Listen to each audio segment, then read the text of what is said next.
Hi everyone, good morning. तो अभी सुबह के 6:11 हुआ है और आज डेट है 25। तो मैं स्टार्ट करूँगी ब्लड रिलेशन वाले क्वेश्चन से, यानी जीके से। और फिर इसको कंप्लीट करते हैं, फिर बताऊँगी कितने घंटे में कितना कंप्लीट हुआ।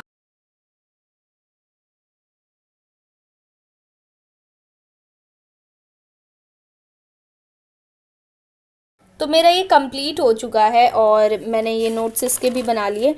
और इसमें ये बताना था कि जब मैंने स्टार्ट किया था, मैंने अभी कुछ दिन पहले ही ब्लड रिलेशन का ये वाला पोर्शन इतना करा था, ये वाला पूरा पेज।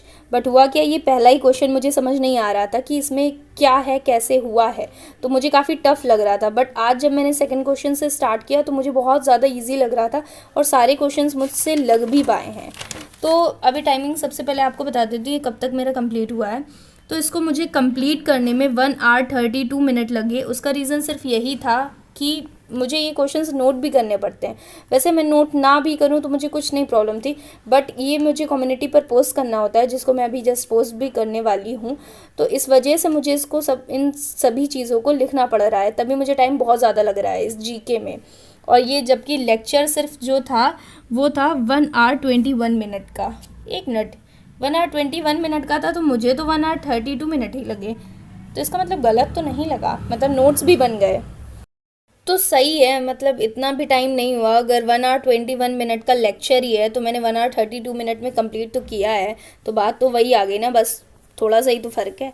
ठीक है, तो और अब टाइमिंग सबसे पहले आपको मैं बता देती हूँ कि क्या हुई है। तो अभी टाइम हो रहा है 7:48 और ये मेरा कंप्लीट हो चुका है। अब थोड़ा सा मैं ब्रेक लूँगी, उसके बाद अपना जो नेक्स्ट मुझे करना है कंप्लीट, उसको कंप्लीट करते हैं। और इसको मैं तब तक कम्युनिटी पर पोस्ट भी कर देती हूँ। ओके, तो अब बजा है 9:30 और मुझे D&F ब्लॉक का इसका रिवीजन करना है। और इसका रिवीजन करने के बाद मैं कोऑर्डिनेशन कंपाउंड वाला चैप्टर स्टार्ट कर दूंगी। और जो टेस्ट है वो मैं इसका टेस्ट कल दूंगी, जो रे ऑप्टिक्स और D&F ब्लॉक, बॉडी फ्लूइड्स, इन तीनों का विजय एजुकेशन से कल टेस्ट दूंगी। और रे ऑप्टिक्स में कुछ खास तो नहीं पढ़ा है, बट कोई बात नहीं, वो वैसे भी मैं शायद ना पढ़ूँ। तो ठीक है। तो और दूसरी चीज़ ये भी बतानी है कि मैं आज टाइमर का ये रहेगा कि लाइक मुझे जीके पढ़ने में 1 घंटा 32 मिनट्स ऐसे हुआ था। तो अब यहीं से मैं कंटिन्यू करूँगी, टोटल आज देखूँगी कि मेरी कितनी पढ़ाई हुई है सभी चीज़ों को मिला करके। ओके, तो अब स्टार्ट करती हूँ इसका रिवीजन, उसके बाद आपको बताती हूँ जब मैं कोऑर्डिनेशन कंपाउंड स्टार्ट करूँगी तब। तो अभी टाइमिंग हो रही है 3:19 और मैंने आज सिर्फ 3 hour 36 minute ही पढ़ा है। 1 मिनट ब्लर हो गया। तो 3 hour 36 minute ही अभी पढ़ाई हुई है। और अभी क्या किया था मैंने, ये कोऑर्डिनेशन कंपाउंड का है, इसके 2 लेक्चर मैंने नोट किए थे। प्लस मुझे इसके लेक्चर देखने का नीड नहीं है इसका। अभी तक कुछ देखने वाला होगा सिर्फ वही देखूंगी, बाकी अभी के लिए मुझे इसमें कुछ देखने की ज़रूरत नहीं है, क्योंकि सब समझ आ रहा है कि क्या इसमें लिखा है, मतलब क्या सर ने पढ़ाया है। तो फिर आज मैं लाइब्रेरी नहीं गई थी। उसका रीज़न ये था बिकॉज़ आज क्या, अभी मे बी मैं 2-3 दिन ना जाऊं, बिकॉज़ थोड़ा सा मेरे पैर में थोड़ी प्रॉब्लम आ गई है, क्योंकि मैंने हल्का सा जंप कर दिया था। तो ठीक है, तो थोड़ा सा दिक्कत है, ज़्यादा नहीं, बट ठीक है, चलिए उसको साइड करते हैं। तो अब मैं क्या करने वाली हूँ, मैं सोच रही थी मैं टेस्ट आज ही दे दूँ, तो मैं टेस्ट आज ही दूँगी। तो अभी मैं फ़िलहाल सोच रही हूँ टेस्ट ही देने जा रही हूँ, तो उसको टेस्ट देती हूँ, फिर बताती हूँ कि क्या चीज़ ठीक हुई क्या नहीं हुआ। प्लस मैंने फ़िज़िक्स में रे ऑप्टिक्स कुछ खास नहीं पढ़ा है, फिर भी मैं टेस्ट ज़रूर दे दूँगी। और रे ऑप्टिक्स मैं नहीं पढ़ूंगी, मुझे जो चैप्टर फिज़िक्स में आते हैं, जो समझ आते हैं, जिनके क्वेश्चंस मैंने मुझसे पहले लगते थे, बस मैं वही वाले चैप्टर्स प्रिपेयर करूँगी, सारे फिज़िक्स में नहीं करूँगी।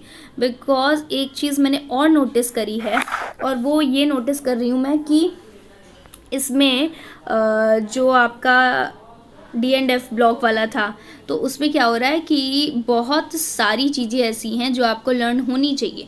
यही होता ना कि चाहे आप जितना समझ लो, चाहे जितना क्वेश्चन प्रैक्टिस कर लो, बट चीज़ें याद होनी चाहिए। जैसे एसिडिक मीडियम में अगर पूछ रहा है तो क्या एसिडिक मीडियम में कितने मोल्स थे जब MnO4 वाला जो होता है वो जब चेंज होता है, तो ये सारी चीज़ें याद रखनी।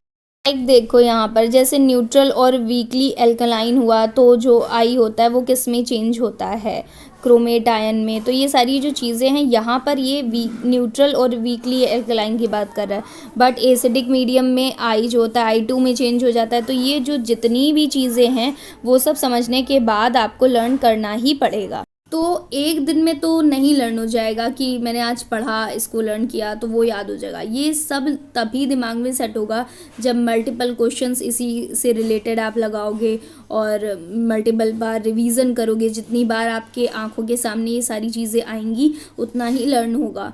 जैसे फिज़िक्स वगैरह, सॉरी बायो की मैं बात करूँ तो बायो में मेरी ऑलमोस्ट, अगर आप सोचो तो मेरी बायो मैंने बहुत बार करी है, बट स्टिल मेरे में क्या गलती रही कि मैं अभी तक मेरे बायो कंफर्म नहीं हो पाई है, लर्न अच्छे से नहीं हुआ। वो यही रीज़न है कि मैं बार बार रिवीजन नहीं करती हूँ। बस एक बार चैप्टर पढ़ा तो फिर पता नहीं उसको कब मैं पढ़ रही हूँ। ये चीज़ मेरी गलती बहुत ज़्यादा है। मैं 2 साल से यही रिपीट कर रही थी, नीट में भी सेम वही अभी भी चल रहा है कि जो चैप्टर पढ़ लेती हूँ उसके बाद उसका रिवीजन नहीं है। मैं कई दिन से, आपने नोटिस किया होगा, 2-4 दिन हो गए मैं D&F ब्लॉक और बॉडी फ्लूइड्स पे ही अटकी हूँ। सिर्फ अटकने का रीज़न ये है कि आराम से ही सही, बट चीज़ें बार बार मुझे रिवीजन करना है तो मैं उसको बार बार रिपीट कर रही हूँ। और अभी जैसे कोऑर्डिनेशन वाला मैंने स्टार्ट कर दिया है, अब कोऑर्डिनेशन वाला भी मुझे रिवीजन करना होगा, लेकिन उसके साथ साथ मैं D&F ब्लॉक को भी बार बार देखूंगी। और जो बायो वगैरह के क्वेश्चंस होते हैं वो इतने हार्ड नहीं आ जाते हैं, मतलब 1-2 भले हो आपको कन्फ्यूज़न, पर वो भी कन्फ्यूज़न तभी होगी अगर आपको कोई चीज़ अच्छे से लर्न नहीं है। इसीलिए अगर आप जितना अच्छा लर्न कर पाओगे, जितनी बार रिवीजन कर पाओगे, उतना ही ईजी पेपर आपको लगेगा, चाहे वो केमिस्ट्री में हो चाहे वो बायो में क्यों ना हो। और स्पेशली बायो में तो बिल्कुल यही सीन रहेगा कि जब तक आपको अच्छे से लर्न नहीं है चीज़ें, सारे चैप्टर, तब तक आपको क्वेश्चन समझ ही नहीं आएगा। अदरवाइज़ मैं देखूं, अगर नीट का देखूं और नर्सिंग वाला, एम्स नर्सिंग का बायो देखूं तो उतना हार्ड नहीं आता जितना नीट में रहता है। और नीट में भी हार्ड बायो नहीं होती है, वो सिर्फ NCERT की लाइनें होती हैं। अगर आपको NCERT की लाइन अच्छे से आती हैं तो आप ईजिली क्वेश्चन कर लोगे। सेम वही NCERT की लाइनें उठा के वो लोग स्टेटमेंट वाइज वाले क्वेश्चन बना देते हैं, सब ऐसे ही बना देते हैं। बट इसमें ज़्यादातर जो इंपॉर्टेंट चीज़ें हैं जो क्लियर दिख रहा है, आप लोग भी अगर चैप्टर खोलोगे तो आपको भी समझ आ जाएगा क्या इंपॉर्टेंट है क्या इंपॉर्टेंट नहीं है। प्लस अगर आप कोई बैच से पढ़ोगे, स्पेशली विजय एजुकेशन वाला जब मैं पढ़ती हूँ तो उनसे ही ये सारी चीज़ें और अच्छे से मुझे क्लियर हो जाती है, क्या इंपॉर्टेंट है क्या इंपॉर्टेंट नहीं है। तो इस वजह से मेरा ये भी है ना कि समझ आ गया है कि पेपर कैसा आएगा। जबकि मेरा भी फर्स्ट अटेम्प्ट होगा, फिर भी मुझे समझ आ रहा है कि हाँ पेपर कैसे पूछा जा रहा है, कैसे क्वेश्चंस आ रहे हैं, कैसे क्या सीन है, कैसे टीचर करवाते हैं। वो सारी चीज़ें नोटिस जब आप करोगे आपको अपने आप समझ आने लगेगा कि हमें कैसे करना है। तो इसलिए एक चीज़ ज़रूर याद रखनी है, वो है रिवीज़न, और बार बार उसको लर्न करते रहना है, बिकॉज बहुत ज़्यादा प्रॉब्लम इसी में आ रही है। एक कमेंट भी आया था, बिल्कुल सही आया था, उसमें भी यही चीज़ लिखी हुई थी कि नोट्स बनाना तो ईजी है बट उसको लर्न करना ही, मतलब लर्निंग वाला सीन रह जाती है। तो बिल्कुल सही उन्होंने कहा है कि हाँ यही तो हम लोग का रह जाता है। अगर हम नोट्स भी कंप्लीट कर लेंगे, लेक्चर भी कंप्लीट कर लेंगे, फिर भी हमारा सिलेक्शन नहीं होगा, फिर हम तो यही कहेंगे ना कि जो टीचर ने पढ़ाया वो नहीं आया। क्योंकि देखो जितना टीचर्स पढ़ा रहे हैं उतना तो मुझे देख के एक चीज़ लग रही कि हाँ इतना ही आएगा, इससे अबव नहीं आने वाला है कुछ भी। और मे भी 1-2 क्वेश्चंस आते भी हैं तो उससे सिलेक्शन तो नहीं रुकने वाला है। तो इसीलिए जितना टीचर्स पढ़ा रहे हैं उसको चाहे रट लो, प्रैक्टिस कर लो, समझ लो, चाहे जैसे भी हो उसको तो कंप्लीट करना ही करना है। और सेम मेरा टारगेट भी यही है, उसको तो बहुत अच्छे से करना है। सिलेबस के पीछे मत भागो। मेरे से भी बहुत, मतलब मेरे पर बहुत सारे कमेंट आ रहे हैं सिलेबस आपका हो गया। मेरा सिलेबस बहुत बार हुआ है पर फिर भी अभी तक कुछ भी नहीं पता है, लर्न ही नहीं है। अब रीज़न यही है ना लर्न नहीं होने का, चीज़ याद ही नहीं करूँगी, प्रैक्टिस नहीं करूँगी तो वो चीज़ मेरे माइंड में सेव कभी होगी ही नहीं। मैं जितने लेक्चर्स कर लूँ 4 दिन बाद वो मुझे भूल ही जाना है, मुझे वो सारे लेक्चर मुझे अच्छे से पता है। तो इससे बढ़िया है ना कि रिवीजन करते जाओ, लर्निंग अपना स्ट्रॉन्ग करो। लर्निंग पोर्शन जितना स्ट्रॉन्ग होगा उतना पेपर आपको समझ भी आएगा, ईजी भी लगेगा, नंबर भी आएंगे, सब कुछ होगा। ओके, तो फिर अब मैं अपना टेस्ट स्टार्ट करती हूँ, फिर टेस्ट के बाद आपको बताती हूँ कितने सही हुए क्या गलत हुआ। तो अब मैं सबमिट करने जा रही हूँ अपना टेस्ट, मैंने दे दिया था और ये मेरा काफ़ी जल्दी हो गया। इसमें मुझे कई क्वेश्चंस रिपीटेड देखने को ही मतलब मिल गया था। ओके, पहले सबमिट करते फिर बताती हूँ।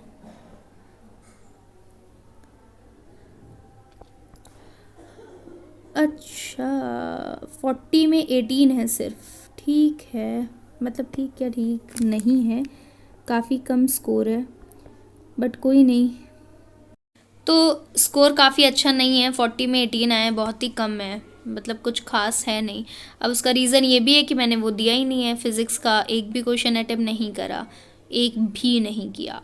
इवन केमिस्ट्री और बायोलॉजी में सारे अटेम्प्ट किए हैं, एक शायद छोड़ा था, ऐसे ही कुछ था, बट वैसे तो मैंने सारे अटेम्प्ट किए हैं।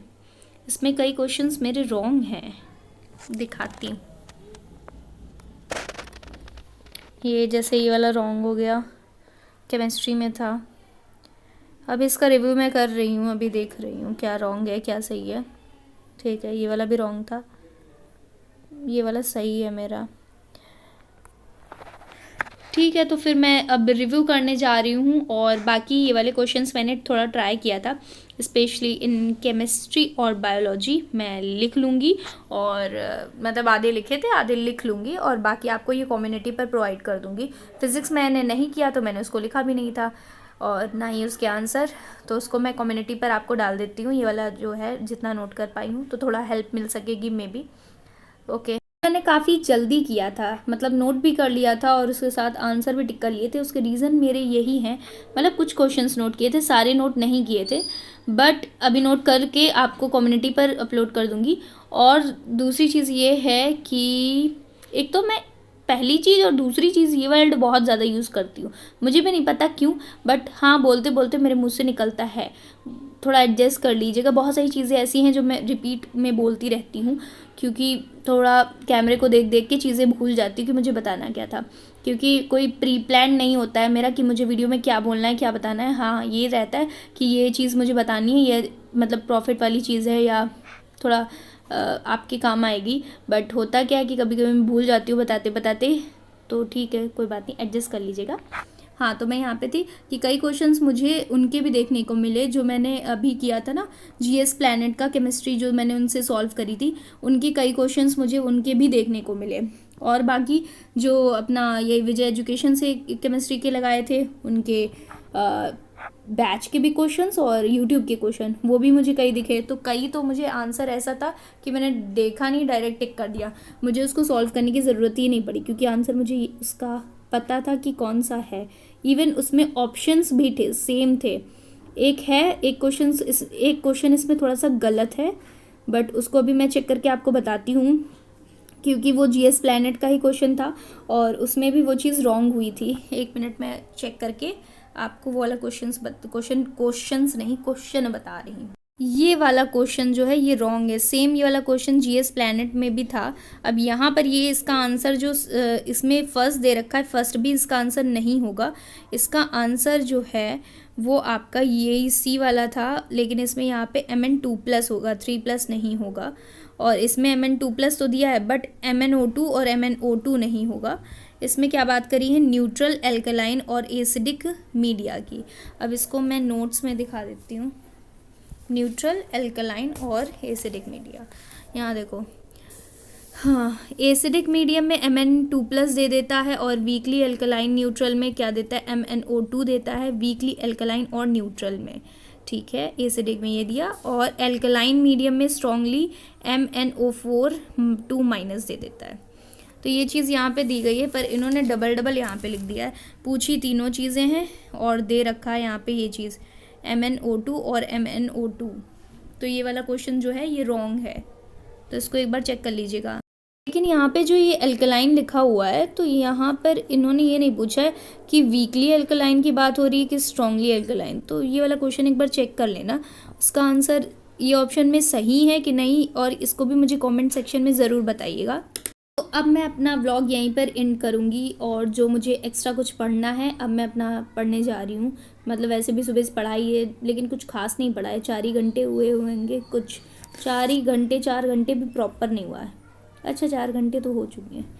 ठीक है, तो मेरा टैब खुला है तो मैं उसी से देख के बता रही हूँ। हाँ, तो इतनी चीज़ें मेरी अब हो गई हैं। अब थोड़ा बहुत जो लर्निंग का है मैं लर्निंग ही करूँगी, अब लेक्चर वगैरह कुछ भी नहीं करूँगी, बस यही नोट्स अपने या तो बायो का भी स्टार्ट करूँगी रिवाइज़ करना, या अपना कोई नया चैप्टर, जैसा कुछ होगा मैं नेक्स्ट डे आपको बता दूँगी क्या पढ़ा क्या नहीं। बाकी इस आज के लिए बस इतना ही, अब मैं व्लॉग को एंड करूँगी। Thank you so much for watching, bye bye.